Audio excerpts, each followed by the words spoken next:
Fala, galera. Saudade dessa musiquinha aqui? Assistindo a aulinha AD, né? Essa musiquinha é clássica, quem é do Rio conhece. Brincadeiras à parte, vamos dar continuidade não, né? Dar começo ao assunto via aérea superior. Eu sou Pedro Baixo Medeiros, sou tutor de anatomia na Unirio e vamos nessa. Vem com o Pedrinho. O nosso roteiro aqui hoje vamos falar sobre nariz, cavidade nasal, faringe e laringe, que essa faz parte da via aérea superior. Vamos fazer algumas correlações clínicas e também vou trazer algumas peças anatômicas aqui para a gente reconhecer algumas estruturas. Então vai ser legal. E é uma aula assim, super interessante, porque vou falar de várias doenças aqui que eu, pelo menos, tenho, acredito que muitos de vocês também tenham, que é sinusite, rinite, amidalite, esses it aí, sabe? Então, vou falar um pouco sobre fonação também, então espero que vocês gostem. Vamos nessa. Começando aqui, então, pelo nariz.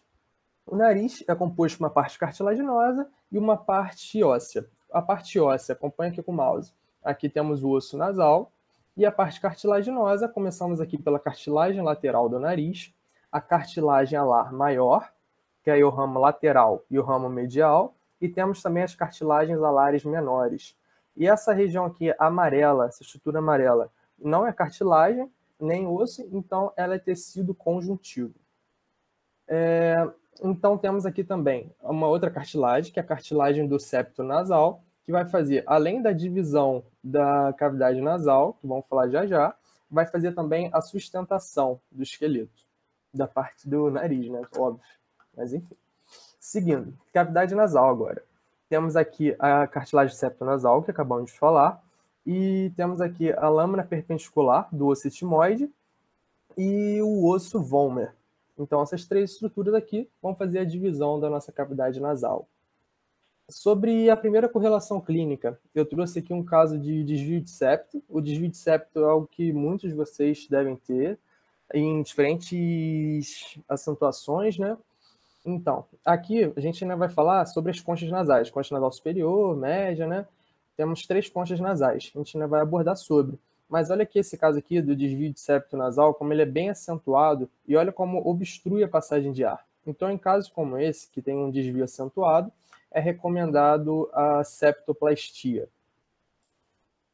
Dando continuidade aqui à cavidade nasal, vamos já conhecer algumas outras estruturas. Temos aqui o vestíbulo do nariz, o limiar do nariz, onde eu estou com o mouse aqui, as conchas nasais. Temos a concha nasal superior, concha nasal média, concha nasal inferior.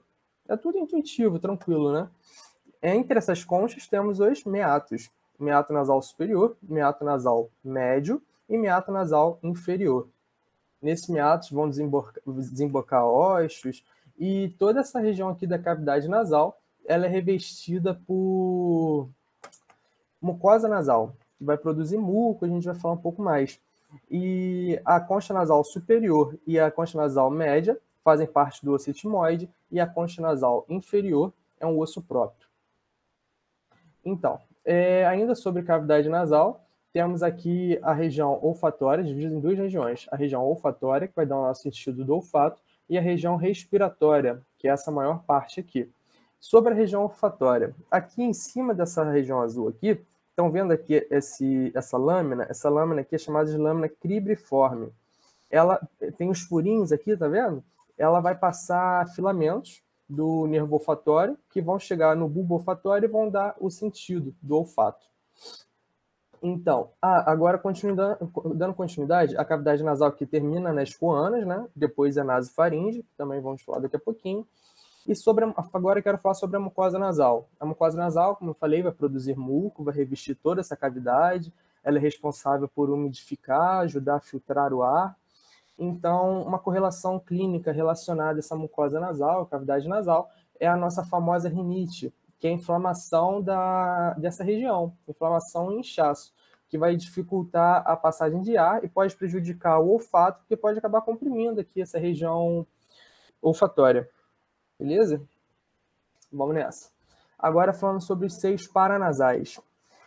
Temos aqui os seios. Lembra dos seios paranasais? Vocês têm que lembrar daquela aula de classificação de ossos. Lembra dos ossos pneumáticos, aqueles ossos que tem uma cavidade preenchida por ar? Então, agora temos aqui, vamos dar sentido àquela aula, aquele conteúdo, né? Temos o seio frontal, as células etimoidais e o seio maxilar. Além disso, mais posteriormente, temos o seio esfenoidal. Sempre acompanhando aqui no mouse, galera. Aqui já seria uma foto do esqueleto, né, no crânio. Aí, mesmo esquema, seio frontal, célula etimoidal, seio maxilar, mas aqui não dá para ver, mas posteriormente teria o seio esfenoidal. O que é interessante é que esses seios paranasais, assim como a cavidade nasal, é revestida por mucosa nasal. Ou seja, mucosa nasal vai produzir muco. Essa secreção ela precisa sair dos seios paranasais. Então, elas vão sair pelos chamados ossos que vão desembocar naqueles meatos nasais. Outra correlação clínica, agora é sobre a sinusite, que eu tenho bastante, é horrível. É uma inflamação desses seios paranasais, agora vocês vão entender propriamente o que é. Vocês ainda vão ver isso com mais calma, né? Mas já introduzindo, quando há maior produção de muco, e pode ser por diversos motivos, alergia, alteração do sistema imune, infecção viral, bacteriana, fúngica. Aqui eu trouxe um raio-x dos seios da face, porém, raio-x não é recomendado em casos de sinusite. Na aula de diagnóstico por imagem, vocês vão ver, a professora odeia quando fala raio-x para sinusite, mas eu trouxe essa foto para a gente poder entender, né, estudar, saber como funciona a sinusite, como é que fica os seios paranasais. Aqui, vocês estão vendo os seios frontais, né? Agora, olha o seio maxilar. Esse seio maxilar direito, como ele está bem mais esbranquiçado. Olha a esquerda, para vocês terem um comparativo. Então, aqui é um clássico caso de sinusite. Dando continuidade, a irrigação sanguínea do nariz. Então, não é um assunto que vocês têm que se preocupar por agora, de irrigação, inervação, não é para o período de vocês, mas já é interessante, assim, já ir se habituando, entendendo um pouco melhor, ainda mais porque o nariz tem aquelas 3 funções que todo mundo sabe, que é filtrar, umidificar e aquecer. O aquecimento é feito pela irrigação sanguínea, então não tem como a gente deixar de falar. Então, algo que também é importante a gente lembrar é da área de Kisselbach. Eu não sei se eu estou falando certo, mas, enfim, essa área aqui é muito vascularizada e também a gente acaba associando, porque o nariz é uma área que tem muito sangramento, né? Às vezes dá uma pequena pancadinha, qualquer coisa, o nariz já está sangrando. Depende de pessoa para pessoa também, mas isso acontece devido a essa rica vascularização da área de Kisselbach. Então, isso, por enquanto, é o que vocês precisam saber. Agora que a gente já estudou assim na imagem de livros e tal, né? Agora vamos reconhecer numa peça anatômica. Temos aqui um seio frontal, aqui o seio esfenoidal, as conchas. Aqui o nariz. Aqui seria a entrada, né, para a cavidade nasal, vestíbulo do nariz, com o limiar do nariz.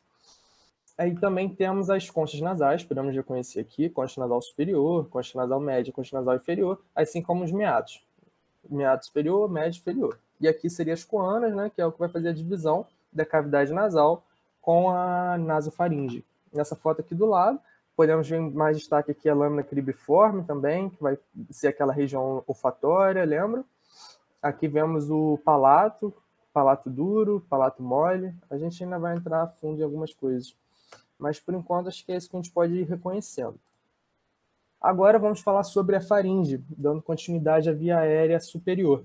Começando pelos limites da faringe. O limite superior é a nossa base aqui do crânio.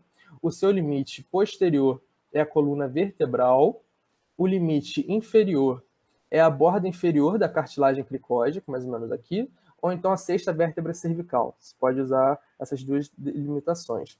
E é sobre os limites anteriores, na nasofaringe aqui, temos as coanas, na orofaringe seria a cavidade oral, e na laringofaringe seria a laringe. Então, como falei, já dividido em 3 partes, né, já falei os nomes, agora vamos aprofundar um pouco mais sobre elas. Nasofaringe, começando aqui. Então, começa nas coanas, né, assim, isso aqui na base do crânio, o que a gente pode reconhecer? E vai até a úvula. A úvula é essa estrutura aqui. Aí lembra que eu tinha falado na peça anatômica? Palato duro, palato mole e úvula. Úvula é essa pontinha. Então, reconhecemos aqui o tórax tubal e abaixo desse tórax tubal, aqui onde eu estou com o mouse especificamente, temos o ósseo faríngeo da tuba auditiva. Qual é a função desse ósseo? Esse ósseo vai drenar o muco e a paralinfa, que é produzida na nossa orelha, vai fazer a conexão da nasofaringe com a nossa orelha, a parte mais interna, né? E vai também ajudar a igualar a pressão na membrana timpânica.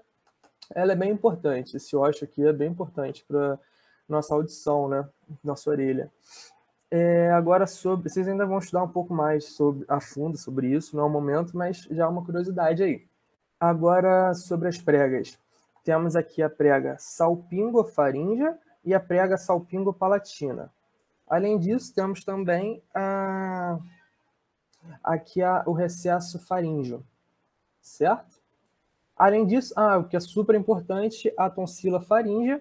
A tonsila faríngea tem outros nomes, como carne esponjosa, ou então adenoide, né? O que ela é? Ela é um nódulo linfático, ela atua no nosso sistema imunológico e temos uma correlação clínica para ela, que é sobre adenoidectomia. Essa adenoide, essa tonsila, ela pode crescer mais do que deveria e pode acabar obstruindo a passagem de ar. Em casos como esse, é recomendada a retirada por cirurgia. Aqui eu trouxe um vídeo, mas que eu não vou mostrar, porque eu sei que tem pessoas que não gostam, vocês não são obrigados a gostar realmente, mas quem tem curiosidade, eu deixei um link aqui, eu posso passar para vocês depois, é bem legal. Eu amo cirurgia, ver cirurgias assim, né? Quem gostar também, fica à vontade para assistir. Essa cirurgia geralmente é feita mais em crianças, né? E hoje em dia existe um certo... Antigamente, digamos assim, que retiravam mais as tonsilas, tanto a amígdala quanto a adenoide. Hoje em dia tem um pouco mais de receio, porque foi mais estudado, é reconhecida a importância das tonsilas no nosso sistema imunológico, mas a situação é que, quando os malefícios são maiores que os benefícios, sua retirada é recomendada. Agora, dando continuidade, temos aqui a orofaringe. A orofaringe, ela vai começar na úvula e vai até a cartilagem epiglote. Então, é daqui, delimitando, né, até mais ou menos aqui. É localizada atrás da cavidade oral que é onde eu estou com o mouse, claro. Então, ela é passagem de ar e alimentos. O que a gente pode reconhecer aqui de estrutura, que é interessante? As tonsilas palatinas, que são as amígdalas, assim como as tonsilas linguais, mais inferiormente aqui. Temos o arco palatofaríngeo e o arco palatoglosso. E o istmo das fauces, que vai aqui delimitar, né, a cavidade oral da orofaringe. Agora, falando sobre as tonsilas, agora a tonsila palatina, também mais conhecida como amígdala. A amígdala é muito famosa pela amidalite, né? Que é algo que atinge muitas pessoas, que pode que muitos de vocês já tiveram também, é o que eu falei, essa aula tem muitas doenças assim que muitas pessoas têm, doenças comuns, digamos assim. Ela pode ser bacteriana ou viral, aqui eu trouxe um caso de uma amidalite bacteriana com bastante pus, essa foto aqui tá ótima, né? Então, alguns sintomas pode causar dor de garganta, dificuldade de engolir, placas, depende muito, e também se é viral ou bacteriano, os sintomas acabam mudando um pouco. Sobre a retirada dessa amígdala, é chamada de amidalectomia. Antigamente, como não havia muitos estudos sobre a importância desses nódulos linfáticos, era retirada assim, mas os médicos optavam por mais vezes, assim, digamos, retirar essa estrutura, porque não tinha muita função assim estudada, né? Hoje em dia os médicos têm um pouco mais de receio, porque sabem a importância para o sistema imunológico, e hoje em dia só é recomendada a retirada em casos de amidalite de repetição, aquela amidalite que é crônica, que aí depende de médico para médico, de literatura, mas geralmente quando a pessoa tem mais de 7 amidalites por ano, é recomendada a sua retirada. Agora, a última parte da faringe, vamos falar sobre a laringofaringe, que vai da epiglote até mais ou menos a altura da C6 ou cartilagem cricoide, você pode usar esses dois limites. É a passagem de ar, então daqui, né, onde estou com o mouse, até aqui embaixo. Aqui é uma vista posterior, né, vista da parede posterior aberta. Então, passar em alimentos, e podemos já conhecer o white da laringe, que é a entrada aqui para a laringe, a epiglote, e o recesso piriforme, que é aqui onde eu estou com o mouse. Continuando, vamos falar agora rapidamente sobre a musculatura da faringe. Nessa parte mais superficial, digamos assim, temos o músculo constritor superior médio, desculpa, o músculo constritor superior, o músculo constritor médio e o músculo constritor inferior da faringe. Mais internamente agora, temos o músculo salpingofaríngeo, temos o músculo palatofaríngeo e o músculo, aqui mais inferiormente, o estilofaríngeo. Sempre acompanhando aqui com o mouse, para vocês não se perderem. Então, a musculatura é formada por 3 camadas de músculo estriado e é inervado pelo plexo faríngeo, que é proveniente do nervo vago. Então, aquela coisa.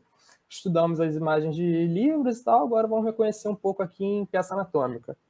Infelizmente, em EAD a gente não consegue para laboratório, né, para estudar um pouco melhor, mas vamos se virar com o que a gente tem, não é isso?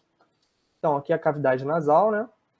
Aqui seriam as coanas, que é o fim da cavidade nasal. Aqui seria o tórax tubal da nasofaringe, acompanhando pelo mouse. E aqui seria onde teria o os faríngeo da tuba auditiva.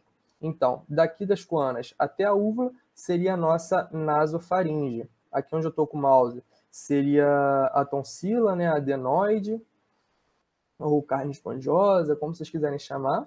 Aqui seria a cavidade oral, que iria acabar desembocando aqui na orofaringe, que vai da epiglote, vai da úvula até a epiglote, a nossa nasofaringe. Aí teríamos a tonsila lingual junto com a tonsila palatina, que também é chamada de amígdala. E depois teríamos a nossa laringofaringe, que é da epiglote até a C6, ou então cartilagem cricoide. A gente já vai falar sobre a cartilagem cricoide, vocês vão entender melhor. Aqui é aquela vista posterior. Podemos reconhecer aqui o recesso piriforme, o ádito da laringe, assim como a epiglote. Então, vamos dar continuidade.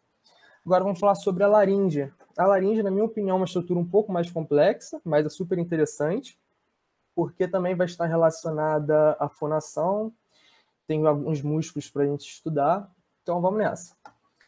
Se inicia no ádito da laringe e vai terminar na cartilagem cricoide, essa estrutura. Ela é formada por 3 cartilagens ímpares e 3 cartilagens pares. Começando agora pelas ímpares. Temos aqui, olha o mouse, cartilagem tireoide, a cartilagem cricoide, a cartilagem epiglótica e a cartilagem cricoide aqui inferiormente.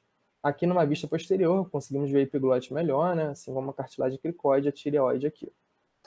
Sobre as pares, temos a cartilagem corniculada, a cartilagem aritenoide, e eu vou ficar devendo a cartilagem cuneiforme, que eu vou mostrar no próximo slide, que vocês vão conseguir visualizar.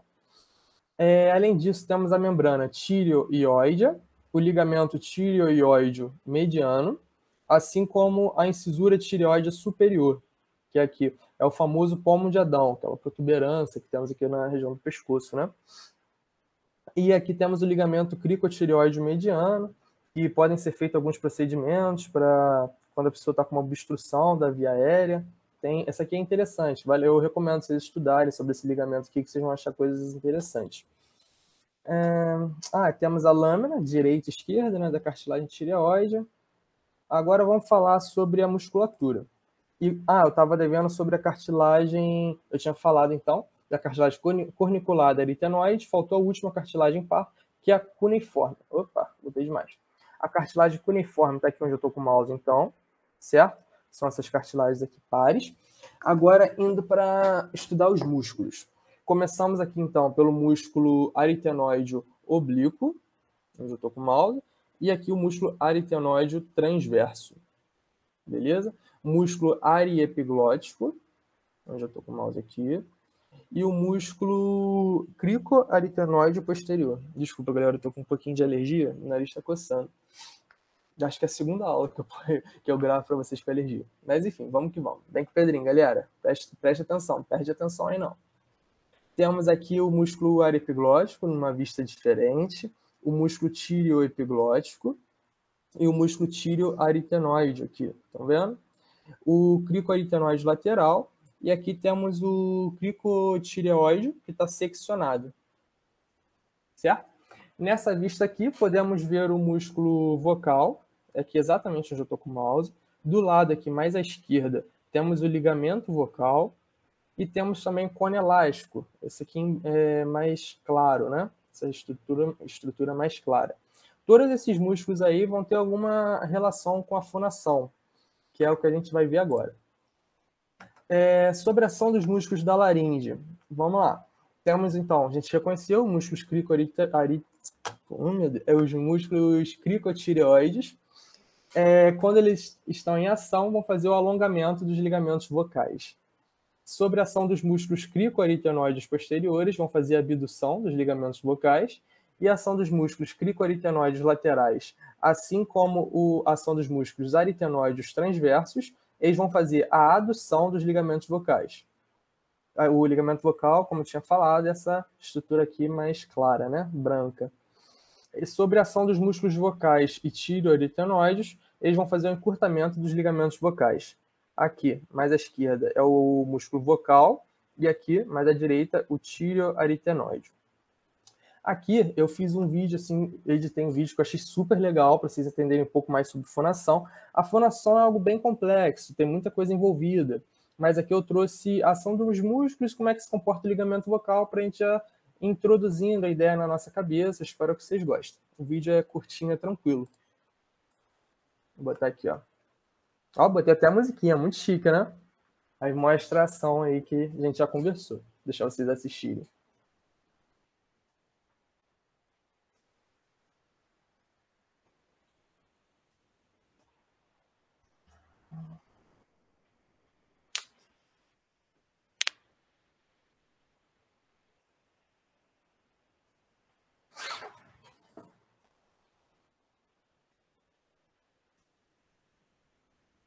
Agora vamos ver o ciclo glótico, né? Correndo a fonação.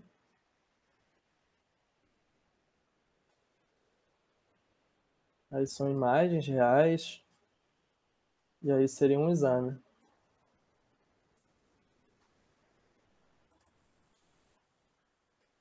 Acho que eu tirei errado. Deixa eu botar de volta aqui. Pronto. Então, sobre a fonação, aquilo que eu falei, a gente podia passar minutos, horas aqui conversando, mas é uma breve introdução. Aí depois a gente pode estudar, pesquisar um pouco melhor sobre isso. Seguindo, deixa eu passar. Aquele negócio, estudamos em imagem de livro, músculo, tudo que tinha para estudar, cartilagem. Vamos reconhecer aqui rapidinho peça anatômica. E assim, quando as aulas voltarem, assim, a gente sair do EAD, a gente pode ir para o anatômico junto e tal, dissecar lá, ver as estruturas, acho que vai ser bem legal. Mas é o que eu falei, não tem como por enquanto, então vamos que vamos com o que a gente tem mesmo. Para terminar aqui então, galera, vamos. Cartilagem tireoide, certo? Lâmina direita, lâmina esquerda, a incisura da tireoide, também chamada de proeminência laríngea e popularmente chamada de pomo de Adão. Aqui temos a membrana tireoide, com o ligamento tireoide mediano. Aqui é aquele osso ióide, que é famoso, né? A gente já estudou em outras aulas. O ligamento cricotireoide, o que eu recomendo vocês darem uma pesquisada, vocês vão achar muita coisa interessante. Temos aqui a cartilagem cricoide e o ligamento cricotraqueal, que também é legal pesquisar. Além disso, temos a cartilagem corniculada, o músculo aritenoide. Aí lembra que tem aqueles dois, tem o transverso e tem o oblíquo. Além disso, temos o músculo cricoaritenoide posterior, que a gente já tinha reconhecido tudo isso, só que agora a gente está na peça anatômica, né? E a lâmina da cartilagem cricoide. Então, como vocês podem ver, na peça anatômica, infelizmente, é muito mais difícil de enxergar certas estruturas, mas é bom a gente já ir se habituando. Quando o anatômico estiver aberto, a gente pode estudar um pouco melhor sobre isso. Essa aqui é a bibliografia que eu usei. Quando eu não usei imagens ou conteúdo dessa bibliografia, eu botei o link abaixo, então vocês podem me pedir esse PowerPoint também para vocês estudarem, que vocês preferirem. E eu usei bastante coisa assim do Sobota. A principal parte foi Sobota. Então, por enquanto é isso, galera. Espero que vocês tenham gostado. Tentei trazer algumas correlações clínicas, deixar ela um pouco mais dinâmica, peça anatômica. Aí qualquer coisa vocês dão um feedback aí, se vocês gostaram de ver peça anatômica e tal. Não sei se agrada a todo mundo, enfim. Mas é isso. Espero que vocês tenham gostado. Muitíssimo obrigado. Tamo junto. Beijão. Qualquer dúvida, manda um zap aí, qualquer coisa, mensagem. Se vocês têm nosso contato no Classroom. E vou estar postando junto com essa aula um estudo dirigido para vocês já fixarem a matéria. E é isso, tamo junto. Valeu, abraço.